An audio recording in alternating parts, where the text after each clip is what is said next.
All right, let's go back to this question then. We're in R3 right now. All right. And I want to know what x's 2 is.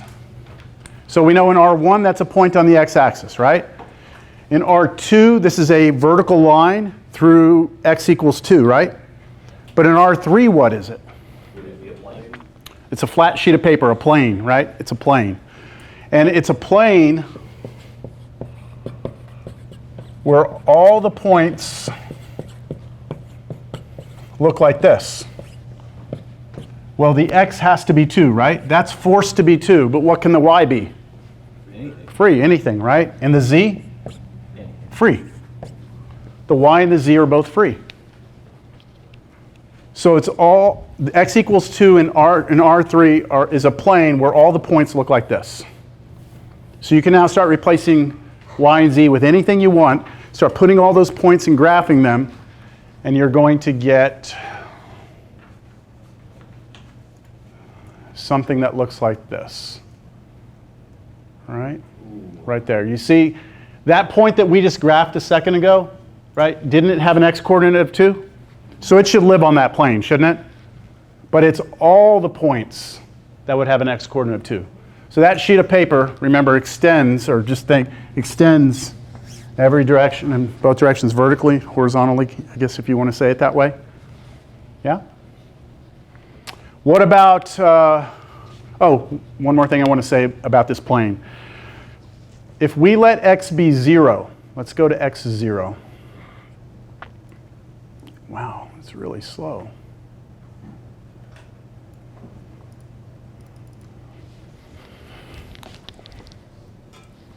If we let x be 0, it's still a plane, right? Because your y and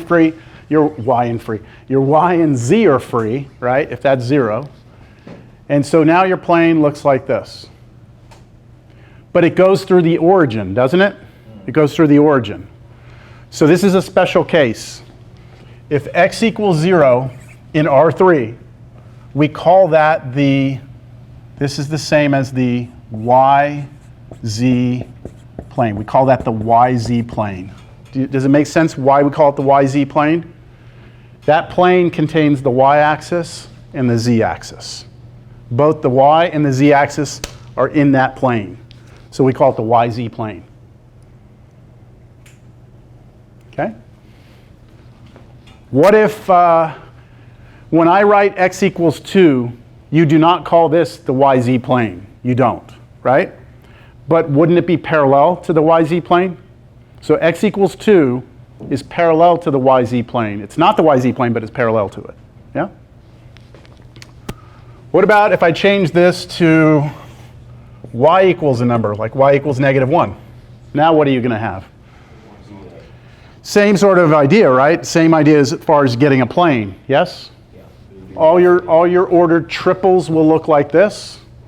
-1 for the y, x is free, z is free.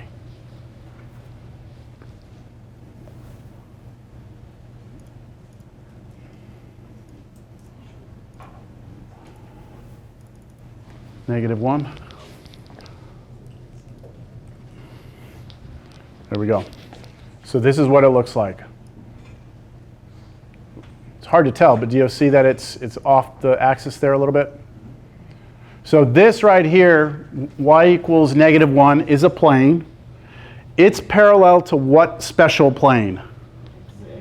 The xz plane, right? This would be parallel to the xz plane. So let's write this over here. If you let y be 0, that's also referred to as the xz plane.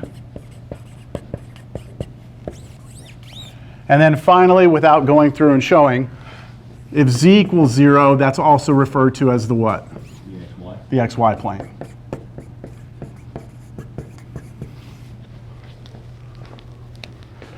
Okay, if I can hear you, everyone can hear you. That's all right. Just saying. Okay, so look, ready? I need to tighten these down. This plane right here is the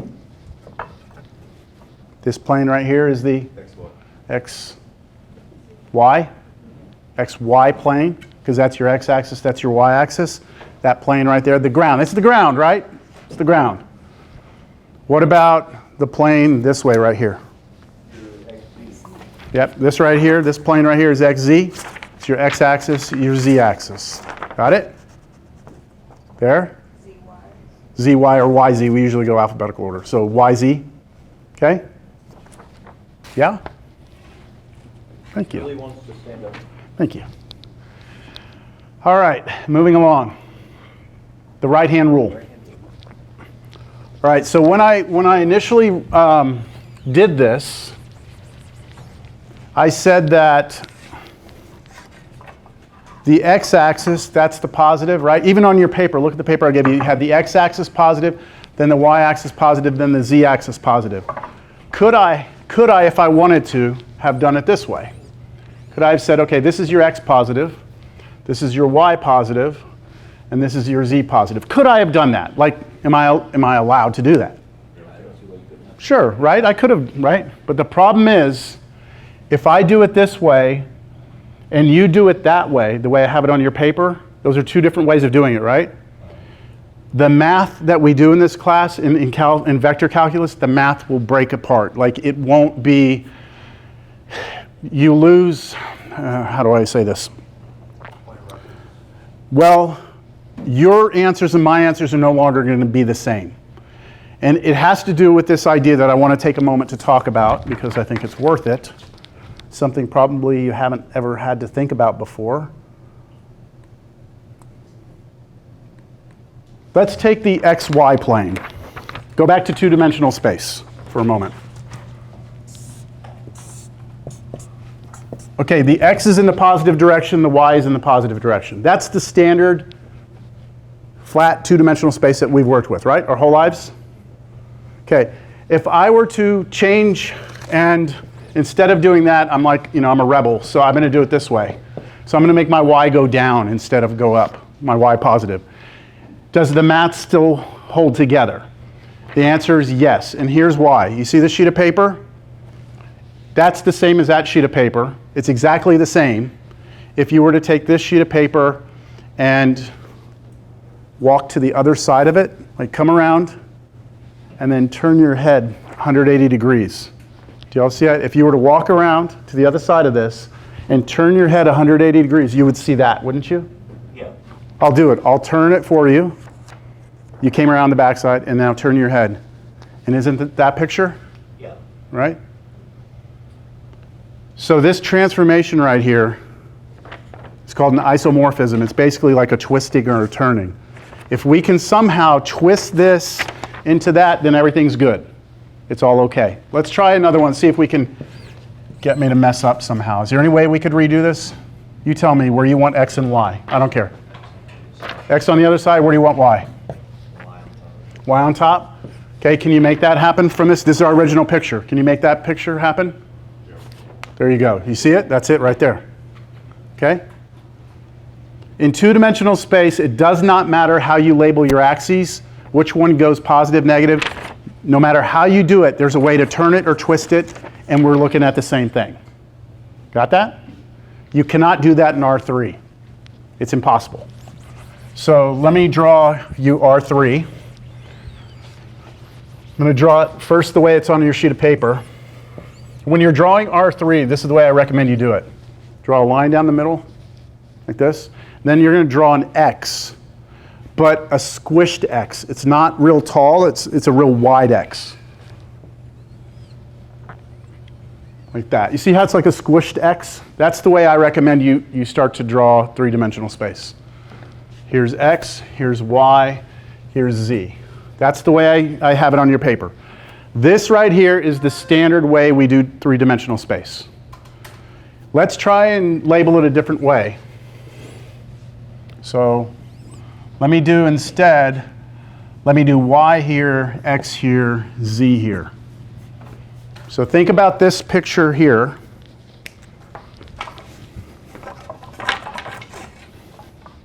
Where's X? This is X. Where's Y? This is Y. Where the hell? Yeah, this is Y positive. Where's Y positive? Something got switched on this. Hold on.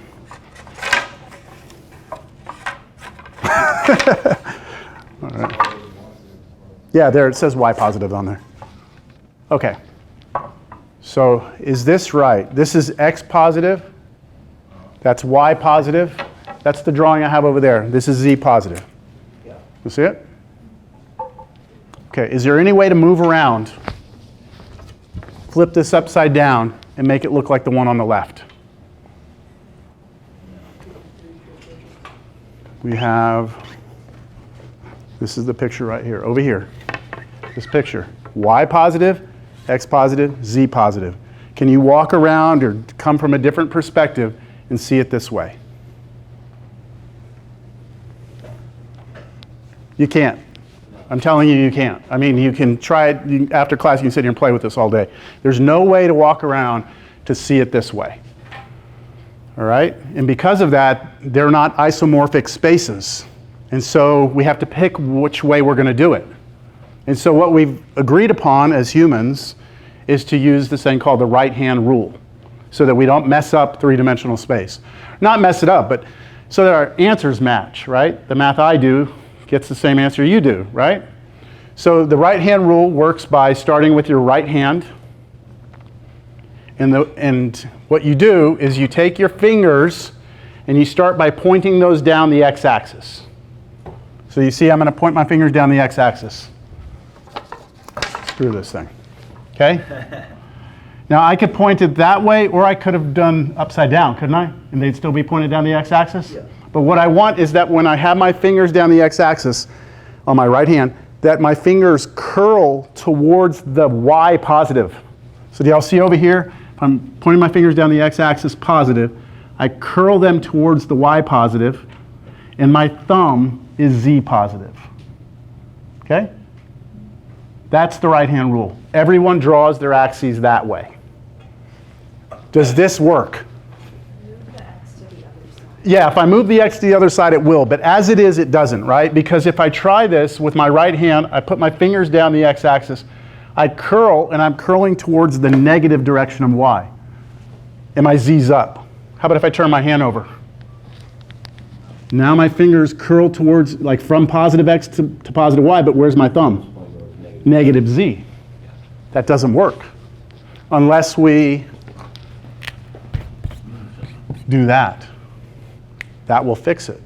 Because you can now, positive here, curl towards y, thumb straight up, that works. So both of those pictures are exactly the same. And I see people, and you'll see me in this class, sometimes I'll draw my three-dimensional space this way. That's what you have on your piece of paper. Sometimes I'll draw it this way. Okay?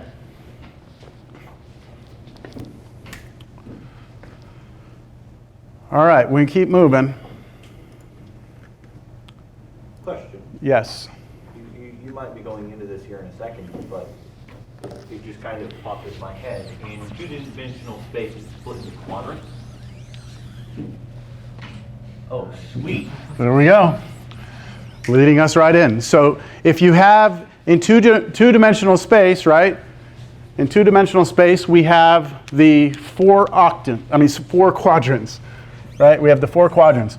It was Q1, Q2, Q3. Have you ever thought about why we did it that way? Why not like 1, 2, 3, 4? Why is it 1, 2, 3, 4? Isn't it because of the angles on like a unit circle? You start at 0, 0, and then you go around until you get to 360. When we talk about angles, right? Excuse me, in pre-cal, right? We start with the standard angle, which points out the positive direction of the x-axis, right? Then as angles get bigger, right? They go like this. Positive angles go like that, right? So you want to naturally move from the first quadrant to the second to the third, so on, right? You don't want to be like in quadrant 2, then in quadrant 1, then in quadrant 3, then, you know, you want it to kind of like transition nicely. So that's why. Now in three-dimensional space, it's not so easy, but we can still talk about breaking up these regions, right? So we've got here 8 regions. Think about if this is my, I've lost it, who cares? This is going to be my x positive, y positive, z positive. So I have the right-hand rule, right? curl up. So if I pick a point that's over here, right, where I have a positive x, positive y, positive z, I'm going to be in this region up here, right? If I pick a positive x, a negative y, a positive z, I'm going to be over here in this region. Do you see them? Yep. How many of them do we have? This one up here, this one over here, that one over there, that one over here, and then down below, below, below, below. We have 8 of them, 8 octants. And so this little animation you can play with, again at home. You can, man, what is going on with this thing? Here, let me do this. Format, let me go out of slideshow.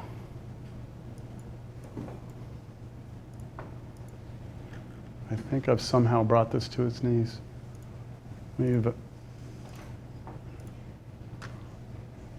Okay. There we go. So that you can just kind of mess around with what, all the points are in a certain octant, and then if you click on this, it'll tell you about that octant. In octant 1, your x, y, and z are all positive.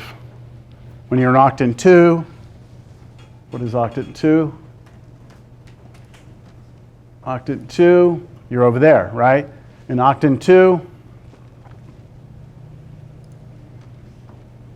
where's the info? Why is it not putting it up there? Oh, there's something going on with this. I'm going to have to double check this after class or something. Okay, we're going to move on. Examples of surfaces. We've already talked about some of the surfaces in three-dimensional space, right? We've talked about planes that go like that, planes that go like this, right? Planes that go like that. So those are examples of some surfaces in three-dimensional space. But of course, those aren't the only surfaces, right? Just like in two-dimensional space, we had the horizontal and vertical lines and stuff, but those weren't the only lines, right? We had other lines. So what other types of surfaces could we have? Well, that's what a lot of this class is going to be about, is how do we draw other surfaces in three-dimensional space? Something that looks like a carpet or something waving around in the wind. How do we do that? Stay tuned, we'll do it, all right? All right, let's get to some other formal things here. Distance. Do you remember the formula in two-dimensional space? Do you remember the formula for the distance between 2 points? You may not remember it, but you know it exists, right? If you have 2 points, x1, y1, x2, y2, there's a formula for it. Well, here's the formula for the distance between 2 points in R3. So if I give you 2 points, I'm going to call the first point x, y, z, and I give you a second point in three-dimensional space, r, s, t, then the distance between them is x minus r squared plus y minus s squared plus z minus t squared. Doesn't that look a lot like the other formula for distance between two points in two-dimensional space? Yeah. It does? Should we prove that or no? What do y'all think?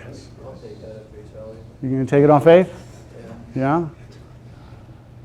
It's a little bit tedious, but maybe we can visually think about it, just visually, without actually going through a formal, actual proof of it. Let's say we have 2 points. Let me pick a point here. I'm going to call it point 1. Let's take another one like point 2, right there. And I want to know the distance between them. We'll call that D. Okay? Now that's in three-dimensional space, right? So what could I do? Anyone have an idea of how I could do this?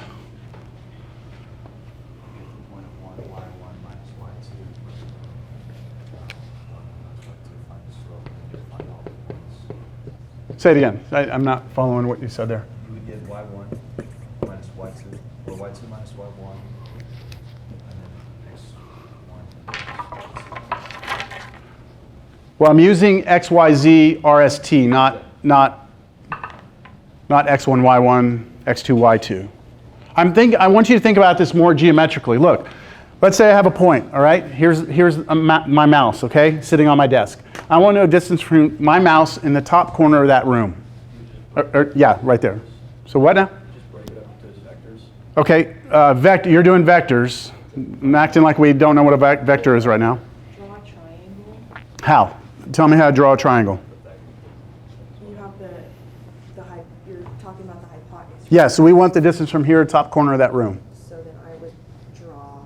So straight over, so you want me to go from this point here, straight across to here, right? And then straight up to the point. Does that make sense? Do y'all see that triangle in three-dimensional space? Yep. That would look something like this. It's hard to do here because you're doing something like that. Right? Do y'all see that? It's not perfect. Because you don't know where these points are, relatively speaking. It's hard on a flat sheet of paper. Okay, now, do you know this distance right here? That would be, remember we came over from this point to over here, and then straight up. So I'm talking about distance from down here, level with the mouse, to the top. Do we know what that is in terms of these 2 points? Difference between the t and the z. It's a difference between the third coordinates, isn't it? Yeah. It's a difference between the third coordinates. So I'm going to call this right here, I'm going to call it, let me do z minus t. Boy, that green sucks.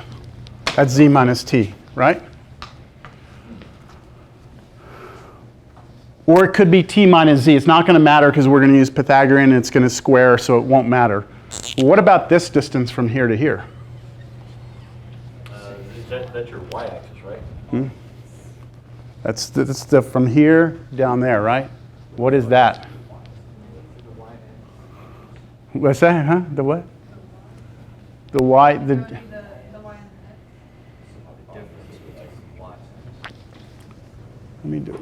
Let me do this. I think it might be better for us to do it this way. Maybe I can fit this on here like that. Give us a little bit of reference.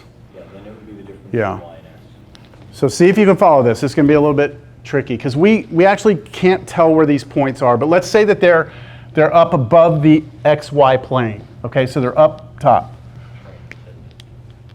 Do you see that this red distance would be, if I project this point down to the xy plane, to the ground, and then I project this point down to the xy plane on the ground like that, almost like you shine a light from the top and you see the shadow of that triangle down on the ground. Remember, we drew a triangle that went like this, that, and like that. We shine a light, we'll see a line on the ground, won't we? And then what we've done is we've reduced the problem to no longer needing the z coordinate. Yeah. So you're basically finding the distance between 2 points on a flat sheet of paper on the ground, Oh, yeah. right? And so this would be Using the old form. the old formula, which would be the square root of the difference of the y coordinates, y minus s squared, plus the difference of the x coordinates, x minus r squared. Do y'all see that that's the shadow on the ground using the college algebra distance between 2 points? And then finally, to find this hypotenuse, you do a squared plus b squared, take the square root, right? A squared plus b squared is c squared. So if you square this, what happens? It just becomes, Root goes away, you get this plus this, right? yeah. You square that and you get z minus t squared. You put all of that under a square root and that's the hypotenuse. And that is exactly that formula right there, okay? So that's not a formal proof, it's just kind of a geometric sketch of where it comes from. Based. All right, do we need to do an example with numbers or no? Do y'all need to see me plug numbers in? Y'all okay? You could grind that out. If I gave you 2 points, you could find distance between them? Oh, yeah. Okay. All right. A surface, our first surface other than a flat plane in three-dimensional space.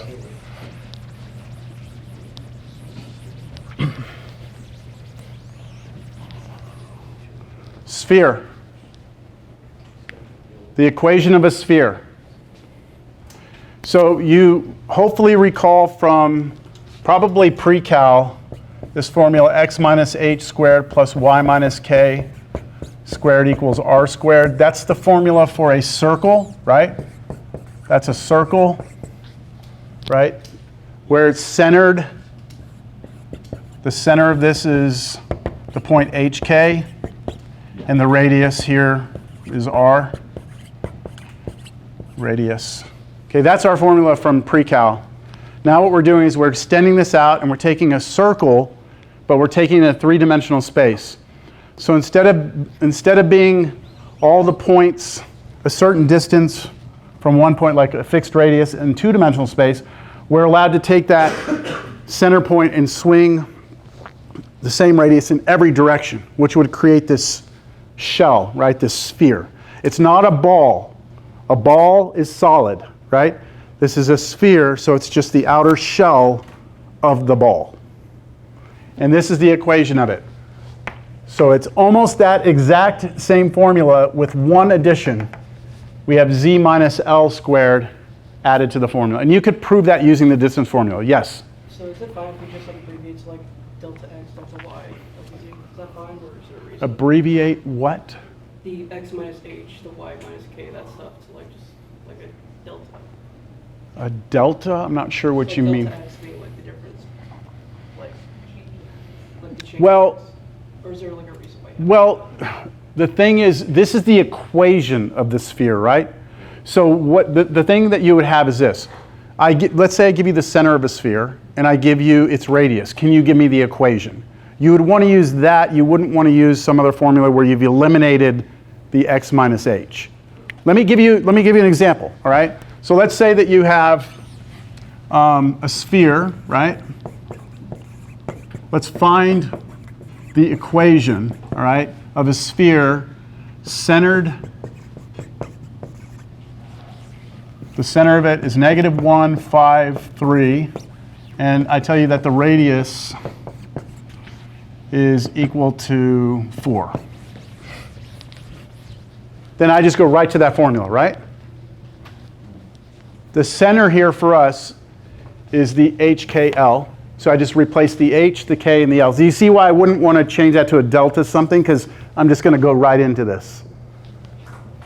And then the radius is 4. So it would look like this. You tell me. Parenthesis x what? Plus 1. Quantity squared. Plus y. Minus 5. Quantity squared. Z minus 3. Quantity squared equals 16. That would be the equation of that sphere. Yes? So I know obviously, like I can visually see why R2 is squared, but why is it not cubed since we're adding another variable? So in the original problem we have R squared. Now we have another variable. Why don't we have it R cubed? That's a good question. It seems like maybe it should be, right? It goes back to the distance formula, right? Yes. So what you're trying to do is find, if I were to, let me do it this way. If I were to put a square root around that, okay, ignore that right there.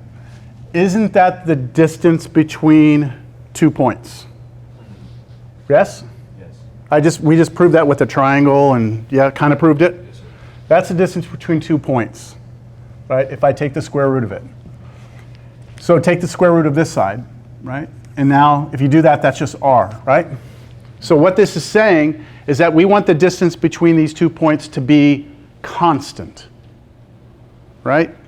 You have a center point, and then you have another point. This point's free to move around, but you want that distance to always be the same. And that creates the sphere, right? So that's why there's no cube, because in the formula for the distance between 2 points, we never got a cubed in that, did we? It was just the squared. So it just works out that way. Yeah. Any other questions or comments? You can never imply that R is 0, correct? If r is 0, then you have a point, right? You just have a, Makes it a real easy equation to solve. yeah. You have a question? Yes. Since that sphere formula is like a shell hollow, is that the same for the dimensional one that the inside of A circle? Yeah, you'd say it's just the points on the edge of the circle, right? Now there's an easy way around that. There's an easy way around that. What if I wanted to somehow represent that sphere, but I want everything inside of it as well? Then here's what I would write. What was our equation? I'll just make up the one we just did. It was x plus 1 squared plus, what was it? Y minus 5 squared plus z minus 3 squared. equals 16. That was the shell, right? That was the shell of the sphere right there. Okay, if I want to include all the points inside of it, all I have to do is this.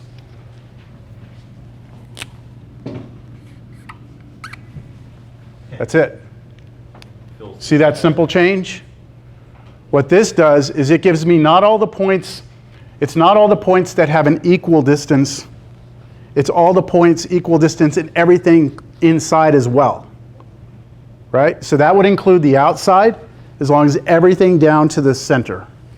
That's a pretty simple fix, isn't it? Yeah.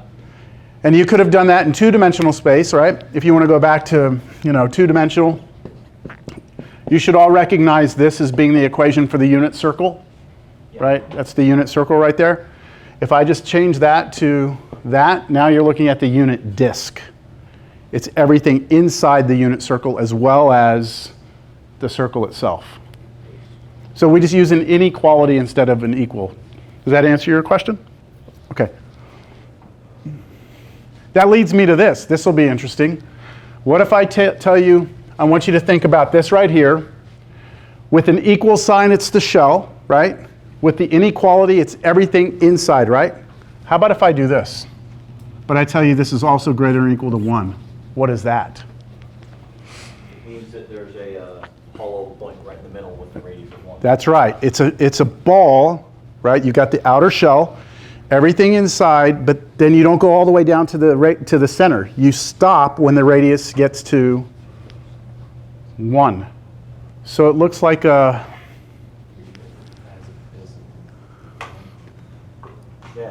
coconut, right? Like if we were to cut this open and look at it, it would be hollow inside, wouldn't it? Yeah. Right. So that's the way we could represent this coconut shape, kind of, right? It's got a piece of the inside that's taken out.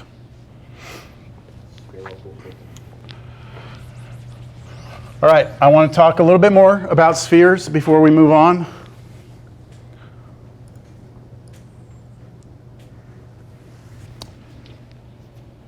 If I give you the center of a sphere and the radius, you can come up with the equation, can't you?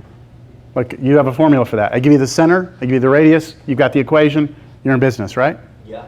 But what about the other way around? So can I borrow? So I don't have to open up the ebook. Can I borrow your book? Oh, yeah. Yeah. So I want a problem that's going to work. So